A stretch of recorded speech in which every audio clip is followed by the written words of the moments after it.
Hey guys, with the new Diablo season out, I decided to play seasons and roll a wizard. I decided to make some videos, build videos on different sets, new builds in this new season. And the set I'm going to talk about today is the Delsere's Magnum Opus, a new set for the wizard. And this set you can either play as fire or frost. I'm going to talk about fire today. This set uses slow time, a long lost skill that nobody uses after all the blizzard apocalypse. And what happened is this set, you do extra damage when you cast spells when enemies under the effect of slow time. Actually, not extra damage, you do a lot of damage when enemies under effect of slow time. And to a point where you cannot even kill the most basic skeleton unless you cast slow time on them. But worry not, the first set bonus for slow time, Delsere's Magnum Opus is that whenever you cast Magic Missile, Shock Pulse, Energy Twister, and Arcane Orb, it will reduce your slow time cooldown by 1 second. And the second set bonus is that your slow time now do 2000% damage over time based on the highest elemental damage you do. So if you have 20% fire skill damage, then your slow time will do fire damage.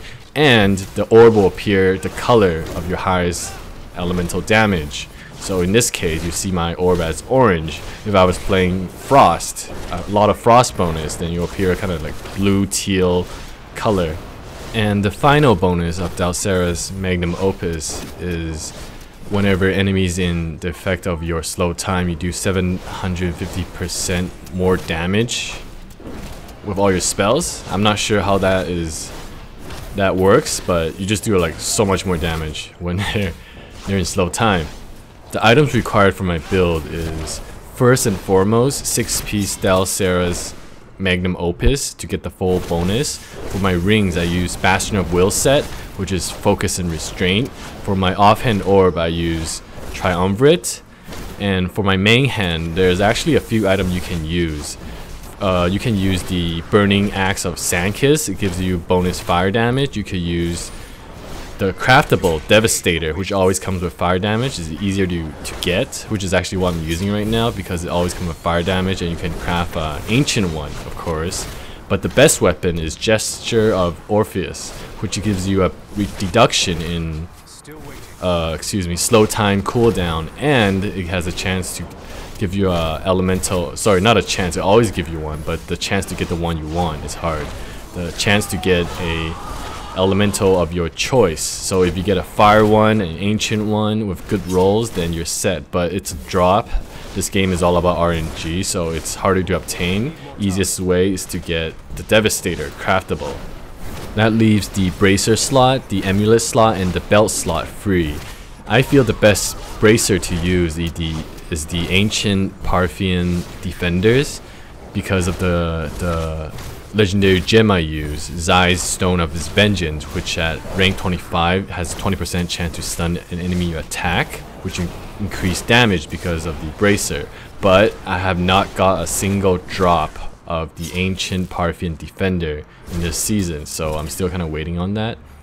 As you are watching my video, you can tell the Fire Delsere's Magnum Opus is a lot about kiting and slow time orb placement. The best placement is in a long hallway or doorway. You place them side by side and you go to the far end and start casting Arcane Orb Scorch. And if you were ever in the Greater Rift where it's what was it called, Act 3 Keep Step, where there's a lot of hallways and doorways, that is the most ideal location for me. On the contrary, if you're ever in a map where the enemy goes side by side and then they go all over the place, that will not be very good for this build. Let's talk about the main mechanic of this build. With the Triumvirate, every time you use a signature spell, in this case Magic Missile, your next Arcane Orb will do X amount of times or more damage, stack up to 3 times. So in the beginning of every fight, I get my Arcane Orb stack or Triumvirate stack to 3 first.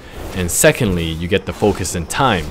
Whenever you do a signature spell, you gain 50% more damage. And then whenever you do a spender spell, in this case Arcane Orb Scorch, you do 50% more damage as well. So you want to keep those two buffs active, and also the Triumvirate at 3. And most importantly, you have to have the slow time on the enemy, or else you won't do any damage at all. So in this case, if your character was ever to die, the first thing to do is not to full blast with all your energy or arcane power. It is actually to generate your triple stack Triumvirate, or else you still do a lot less damage. I was very lucky to get a Triumvirate with the bonus damage at 99%, although it's not an ancient, but it's actually the best I've found. So at triple stack, I do 297% more. Regarding the legendary gems I'm using Bane of the Trapped, Zai Stone of Vengeance, and the Gem of Efficacious Toxin, is that what it's called? But these are quite standard for a lot of builds. I'm still looking around. But Zai Stone of Vengeance is pretty much a must because of the 20% chance to stun. It saves your life so much times. And if you do get Ancient Parthan Defender, you'll increase your damage by a lot as well. You can check out my gear in the description below. I actually want to do a lot of pictures that shows up on screen regarding the gear, but I'm actually traveling soon and I don't have a lot of time, but I want to keep my videos up. So my apologies. Maybe I'll do that for my Tarasha set. Anyways, let's talk about the runes I'm using. I'm using the Magic Missile Conflagrate. I'm not using Shock Pulse because Shock Pulse kind of goes all over the place. You can't predict them, and Magic Missile always travel in a straight line, and for this build where you can attack from a long range, long distance, it's perfect. So I'm using the fire damaging Conflagrate, and your main damage is from Arcane Orb. I use Scorch because, well, that's the only fire damage one, right? And then the main effect I feel is the damage over time it leaves on the ground. So back to what I was saying, if you were to get the enemy lined up in a small hallway, and all that damage over time will stack up, and it's very beneficial. And I'm using the slow time, of course, because this build is around slow time. I'm using exhaustion because enemy does 25% less damage when they're in the orb, affected by the orb. And I feel this spell, exhaustion, or this rune, is what keeps me alive a lot of the time. So that's why I'm using it.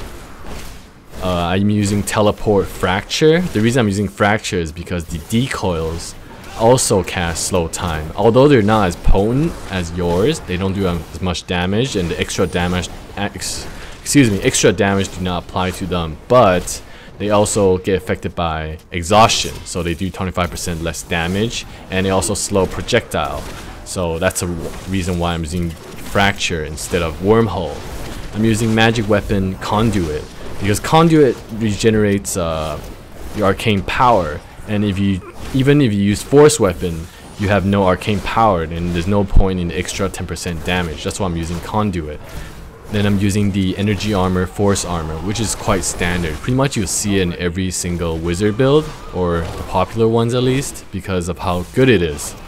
Whether it's Teleport, Magic Weapon, or Energy Armor, these are quite staple in all wizard builds.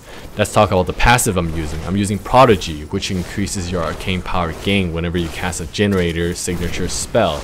Because of the set bonus of this build, you do not want to use your signature as much. You want to use your arcane orb because of the extra damage, and I want to minimize my magic missile spamming time, so I use Prodigy. And then Blur, I'm using Blur because as this build you can see, the only escape I have is the teleport. There is no slow of any sort. There is slow, but it's not like chill or frozen. It's just you're very squishy in this build especially, so I'm using Blur. And I'm using Illusionist. Whenever you're hit by anything, you can reset not just your teleport but also your slow time, and I feel this is quite staple in all my builds as well. And I'm using Unstable Anomaly because how squishy Wizard is, and one hit you have to start over, and I don't like that. I use Unstable Anomaly because not everything you can escape. You get a bad mob or double mob with a very deadly combo in a bad location, you're going to die. As of date, with this build, I got to Greater Rift level 47 solo. I'm gonna try to push it to 50. Alright guys, that's my video. I'll leave you to the rest of it. Hope you guys like it. And next week, I'm gonna do the Delsere's Magnum Opus Frost build. Take care guys. I must wait longer.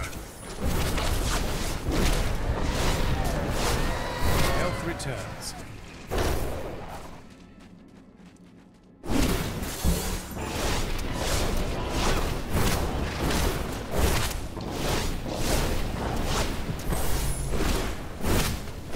Heal me.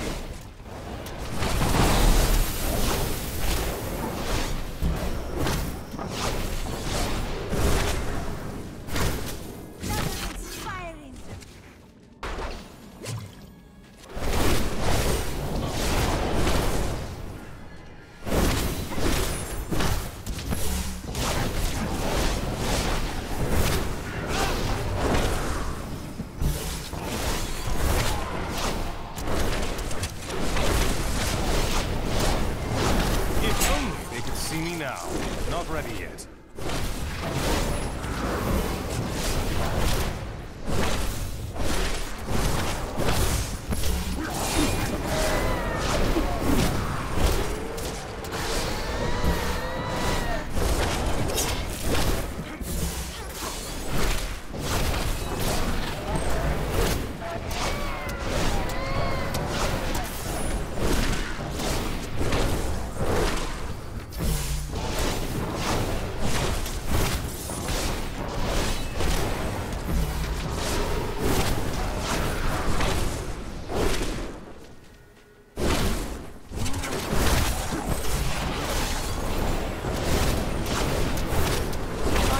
Good, I astound myself.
The Rift Guardian has found you.